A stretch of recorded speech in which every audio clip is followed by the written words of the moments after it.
Meu filho mandou uma mensagem. Prefiro perder minha mãe do que minha esposa. Então, sem dizer nada, tirei o nome dele de 800 acres, de uma propriedade de 12 milhões de dólares e de todas as contas que ele achava que já eram dele. O vinho me atingiu antes que eu percebesse. Frio, forte, seu cheiro. Abri um Pinot Noir, favorito do Jared, que encharcou minha gola e inundou meu nariz ao escorrer pelo meu rosto. Fiquei ali parada por um segundo inteiro, completamente imóvel, as mãos ainda estendidas para o guardanapo que eu ainda não tinha alcançado, enquanto meu cérebro processava a sequência dos acontecimentos na ordem errada. Molhado, depois frio, o som do copo e o braço da Fiona ainda estendido. Então a mão do meu filho acertou minha bochecha com a palma da mão. Sem hesitar. Pare, Jared disse. Você está estragando tudo. Eu tinha assado pão de milho naquela tarde, assei um frango do jeito que ele gostava desde os 10 anos, com limão e alecrim e a pele puxada para passar manteiga por baixo. Eu tinha colocado a toalha de mesa boa, não porque eu estivesse encenando nada. Fiz isso porque era como eu me comunicava com meu filho há 31 anos, e parte de mim ainda acreditava que poderia alcançá-lo. Fiona ria atrás de mim quando saí da sala. Jared não veio. Fui ao banheiro no corredor, pressionei um pano úmido no rosto e fiquei me olhando no espelho por um bom tempo. A bochecha já estava ficando vermelha. A blusa estava arruinada. O pão de milho ainda estava quente na cozinha. Pensei, este é o momento. Bem aqui. É daqui que não se volta. Enxuguei o rosto, endireitei a postura e esperei pelo que viria. O que veio a seguir foi uma mensagem de texto enviada às 23h47 daquela noite, depois que eles foram embora sem dizer mais uma palavra para mim. Prefiro perder minha mãe do que perder minha esposa. Li isso 3 vezes. Então coloquei o telefone virado para baixo no criado mudo, abri a gaveta do lado esquerdo da minha cama, o lado que costumava ser do Haroldo, e peguei a pasta do inventário. 800 acres casa, 3 contas fiduciárias e 2 fundos de aposentadoria. Um imóvel comercial em Charlottesville que o pai do Haroldo comprou em 1961 por 14 mil dólares e agora valia bem mais. O nome do Jared estava quase em tudo. Beneficiário, cotitular, herdeiro nomeado em um testamento que redigia há 22 meses na primeira névoa do luto, quando cada decisão parecia afundar, e tomei as que me mantinham à tona. Nenhuma transferência tinha sido registrada no cartório. Segurei a pasta no colo por um tempo. A casa estava silenciosa. Começou a chover lá fora. Aquele tipo de chuva lenta e persistente que não se anuncia, apenas chega e permanece.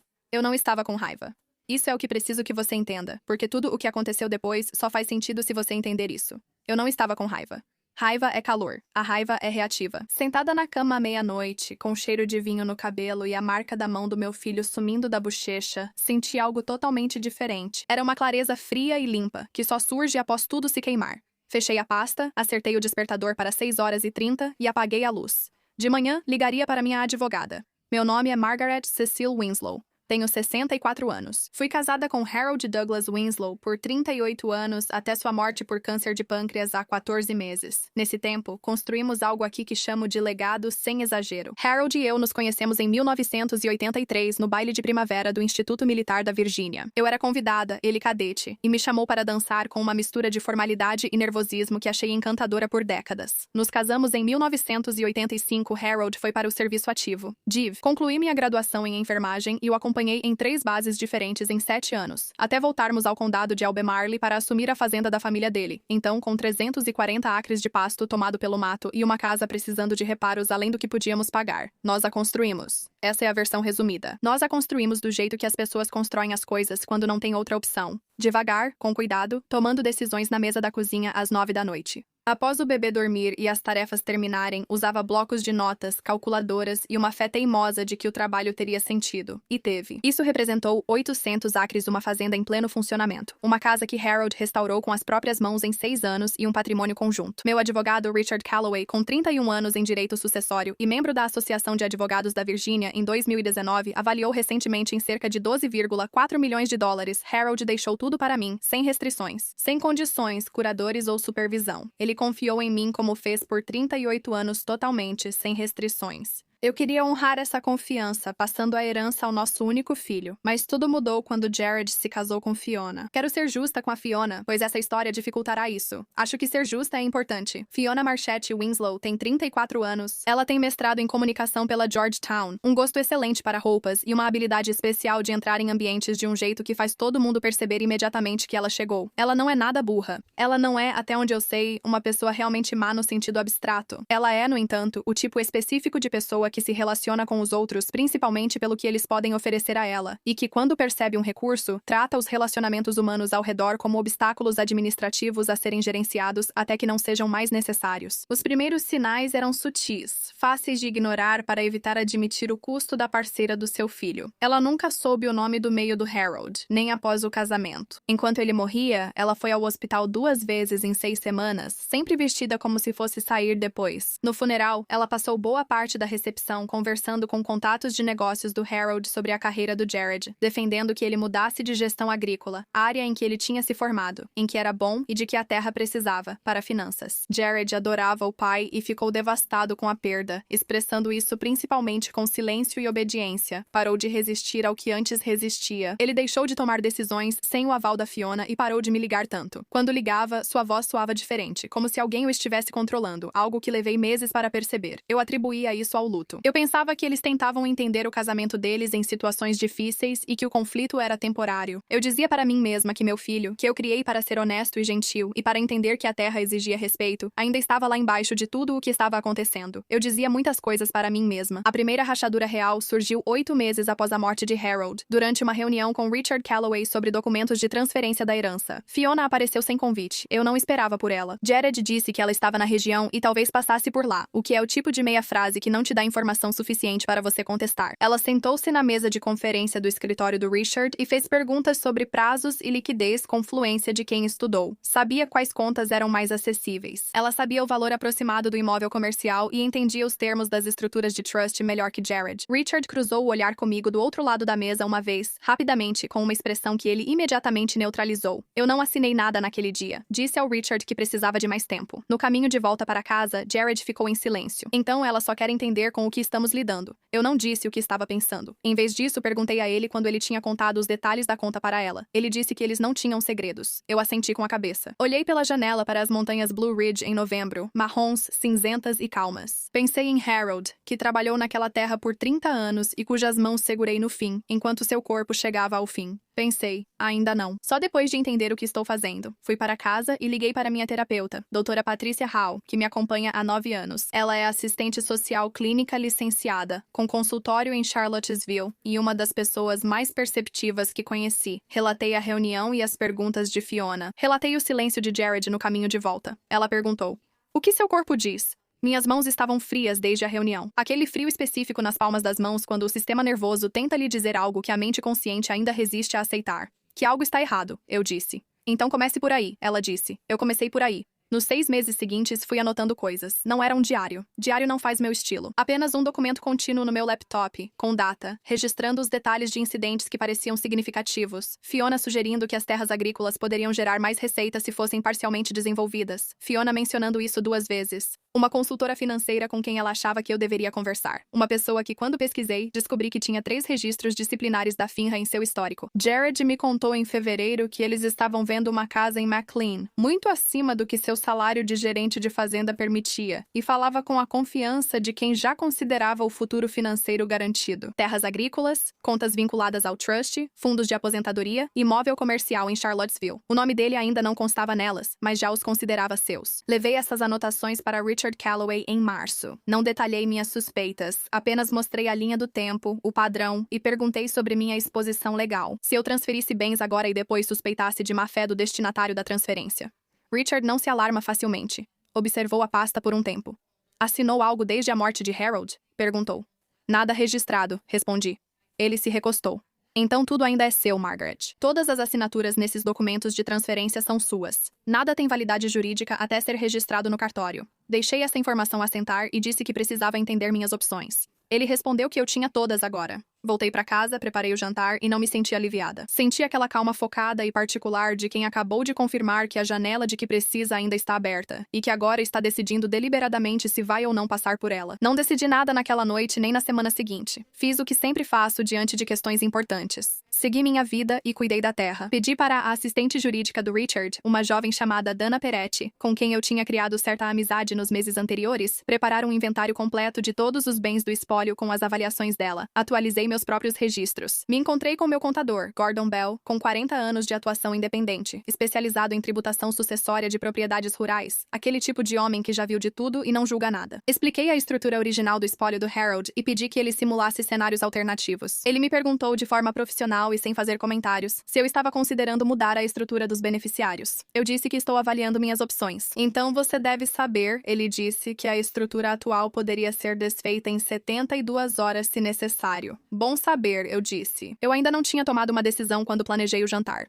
Olhando para trás, acho que uma parte de mim precisava ver isso mais uma vez. Não porque eu já não tivesse visto o bastante, mas porque a decisão era irreversível e importante, e eu precisava ter certeza de que agia com base em evidências, não em mágoas. Assei pão de milho e frango, pus manteiga na mesa, então Fiona jogou vinho no meu rosto. Meu filho me bateu e mandou parar de estragar tudo. Saí da sala com cheiro de Pinot Noir no cabelo. Naquela noite, às 23h47, a mensagem chegou. Prefiro perder minha mãe a perder minha esposa. Decisão tomada. Escritório de Richard Calloway, manhã seguinte, 10h02. Trouxe a pasta da herança, meu documento de anotações pessoais impresso e datado, e uma foto tirada no banheiro na noite anterior. A marca na bochecha registrada às 23h09. Meu iPhone 14 salva local e horário automaticamente. Eu não planejava precisar daquela foto. Tirei mesmo assim, pois após 38 anos casada com um militar, certos hábitos já são parte de mim. Richard olhou para a pasta, a foto e para mim. Como quer lidar com isso? Ele perguntou. Completamente. Eu disse. Quero que isso seja feito até o final do expediente de hoje. Ele não tentou me conter nem sugeriu que eu levasse mais tempo para pensar. Essa é uma das razões pelas quais trabalho com Richard Calloway há 19 anos. Ele tem uma qualidade particular de respeito profissional, do tipo que significa que ele não trata seus clientes como pessoas que precisam ser protegidas de suas próprias decisões. Vou mandar um tabelião à sua casa até às 17h30, ele disse. Ela chegou às 17h47. Lydia Carmichael, tabeliã nomeada, que há 11 anos trabalha com o escritório de Richard em inventários, chegou de cardigan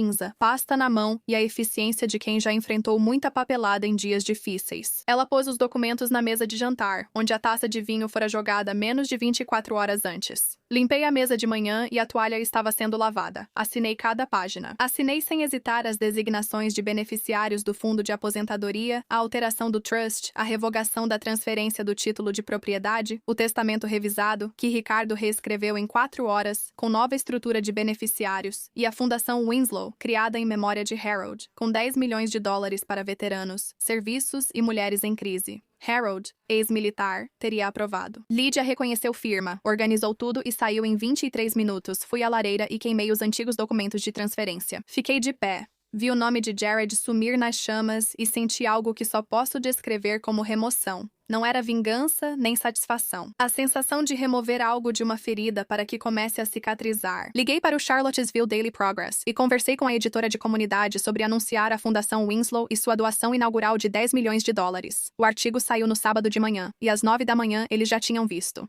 Sei disso porque às 9h14 Jared mandou mensagem, não ligou, mandou mensagem, mostrando que ele estava numa conversa que Fiona podia monitorar. Ele escreveu, precisamos conversar sobre o artigo. Podemos ir aí hoje à noite? Esperei 4 horas para responder. Às 6 horas respondi. Passei o sábado resolvendo tarefas pendentes. Consertei a cerca no pasto leste e lavei 2 máquinas de roupa. Preparei uma grande panela de sopa de legumes, pois ela dura bastante e cortar legumes é meditativo para mim, como yoga para outros. Liguei para minha vizinha Ella Birdsong, que mora a cerca de 400 metros e é minha amiga há 22 anos. Contei a ela o ocorrido no jantar. O copo, o tapa, a mensagem. Contei a ela o que fiz com os documentos do espólio. Ela, de 67 anos, aposentou-se recentemente de uma carreira no serviço social que incluiu 20 anos no Serviço de Proteção ao Adulto da Virgínia. Ela já presenciou situações em sua carreira que lhe deram um forte senso de quando algo vai piorar. Estarei lá fora às 6, ela disse. Não discuta comigo. Não discuti. Fiona chegou antes. O carro de Jared chegou 30 segundos depois. Ouvi os saltos nos degraus da varanda. O casaco verde claro estava impecável. Ela entrou pela porta com aquela energia característica de quem passou o trajeto inteiro planejando como agir e agora estava colocando o plano em prática. Calorosa, elogiosa, encenando uma admiração pelo anúncio da fundação. É tão inspirador, ela disse. Harold teria ficado tão orgulhoso. Ela falou o nome de Harold com a despreocupação de quem nunca pensou em alguém. Servi-lhe um copo d'água, sem oferecer vinho. Jared sentou-se à minha frente parecendo não ter dormido dormido. Havia algo em torno dos olhos dele que poderia ser culpa, embora eu tenha aprendido a não confiar na minha própria interpretação das expressões dele quando Fiona está na sala, porque a presença dela muda qual versão de si mesmo ele está mostrando. A virada aconteceu às 6h22. Fiona se inclinou, apoiou os cotovelos na mesa e explicou como a Fundação Winslow poderia ser reestruturada para máxima eficiência. Disse que as habilidades de Jared, como se eu não tivesse visto meu filho desenvolvê-las ao longo de 30 anos, faziam dele a escolha natural para co-administrar a fundação e que manter tudo na família protegeria o legado de Harold. Ela mencionou Harold 4 vezes no discurso. Deixei ela terminar, fui à cozinha, peguei água e voltei. Não, eu disse. Está decidido. O sorriso não sumiu na hora, mas rachou. Uma rachadura quase invisível, só perceptível com atenção. Jared tentou depois, dizendo que se sentia excluído e que esse era o legado da família dele. Ele disse que não percebeu que eu estava tão chateada por causa do jantar, como ele chamou o ocorrido. Bebi água. Falei que não estava chateada, e era verdade. Eu estava mais calma do que nos últimos 14 meses, até que Fiona mudou o tom. Ela disse que eu os envergonhei, fui vingativa e que as pessoas comentariam. Essas pessoas parecem ser o círculo social de Charlottesville que ela tentou acessar por 4 anos usando o nome Winslow. Então, se levantou rápido demais. A cadeira arrastou ruidosamente na cozinha.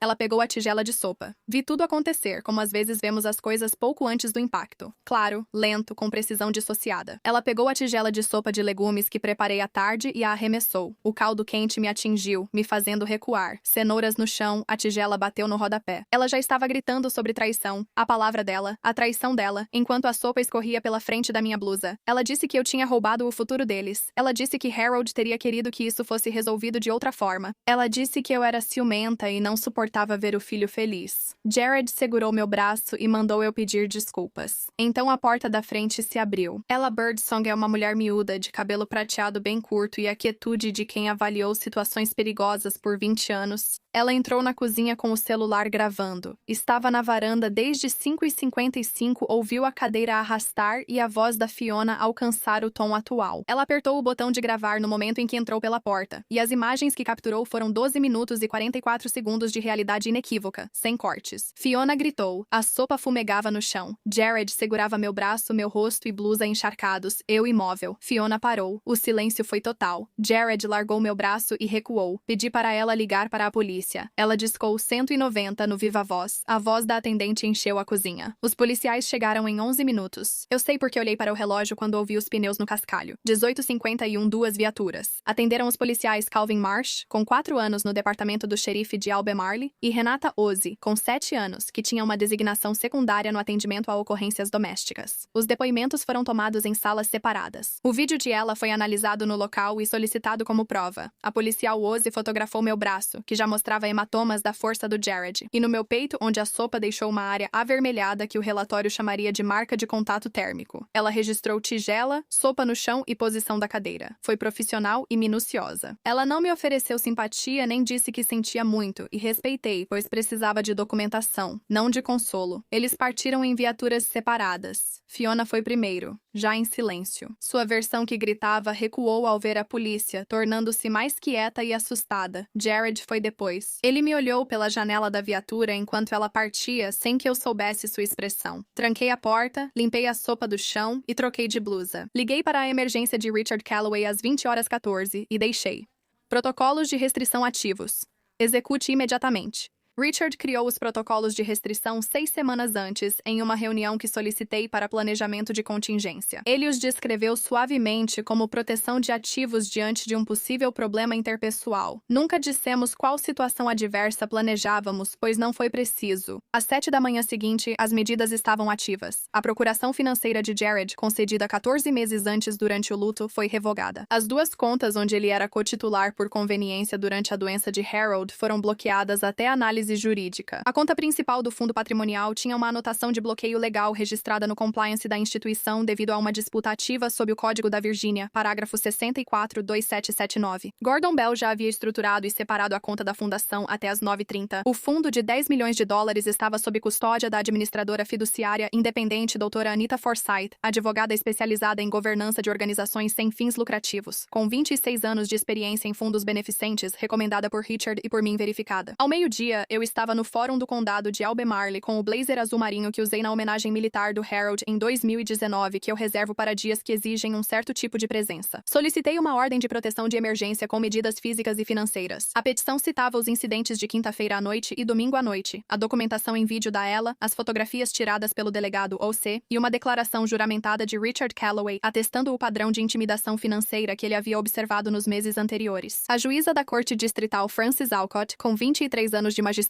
e conhecida por ler tudo com atenção, analisou a petição naquela tarde. Medidas emergenciais concedidas às 15h47, 30 metros sem contato, aproximação à propriedade ou reivindicações financeiras contra o espólio por 6 meses, aguardando audiência civil. Dirigi para casa e preparei um jantar de verdade, usando o caldo de legumes de ontem com novos vegetais, pois não desperdiço comida. Às 19h22, o carro do Jared parou no meu portão por cerca de 90 segundos. O sistema de segurança que instalei 3 semanas antes, com câmeras Ring Pro cobrindo todos os acessos, foi sugestão do Richard e aceitei sem objeções. Registrou o veículo, conferiu a placa e alertou automaticamente o departamento do xerife do condado de Albemarle devido à ordem de proteção. Uma viatura entrou na minha entrada às 7h29. Jared saiu calado. Observei pela janela da cozinha. Voltei ao fogão e terminei de cortar as cenouras. 6 meses depois, a audiência civil teve desdobramentos que não detalharei, pois envolvem processos em andamento e não me cabe expor alguns deles publicamente. Posso afirmar que a revogação da procuração financeira foi mantida. A estrutura do espólio, fundação, trust revisado e novas designações de beneficiários foram consideradas juridicamente sólidas e bem executadas. A documentação de Gordon Bell e a linha do tempo de Richard, como ele previu, foram difíceis de contestar. Jared contratou advogado e entrou com uma petição de contestação no processo civil, mas foi negada. Fiona, segundo informações recebidas pelas vias legais adequadas, contratou uma advogada de divórcio cerca de 6 semanas após a audiência. Não sei o status do casamento deles e nem penso nisso. O que me importa é a terra. Ando por ela quase todas as manhãs. 800 acres levam tempo, mesmo por partes. Harold e eu fazíamos isso juntos, não tudo, só partes. Quem tem algo por muito tempo caminha por ele como quem conversa, não inspeciona. Prestando atenção, aprende o que a terra diz. Você aprende quando algo está errado, quando está certo e quando simplesmente precisa de tempo. A fundação realizou seu primeiro ciclo de concessão em abril. 63 inscrições avaliadas por um conselho de 5 membros selecionados com orientação da doutora Forsyth. 22 bolsas concedidas. 12 para organizações de veteranos, 10 para programas de apoio a mulheres em crise, casos em que era preciso documentação, portão trancado e uma vizinha já filmando com o celular. A doutora Forsyth conduz tudo com precisão. Após cada reunião do conselho, ela me liga com um resumo. Às vezes almoçamos. Foi uma das melhores decisões que tomei nos últimos 2 anos. Na sessão de maio, Patricia Hall perguntou como eu estava lidando com tudo.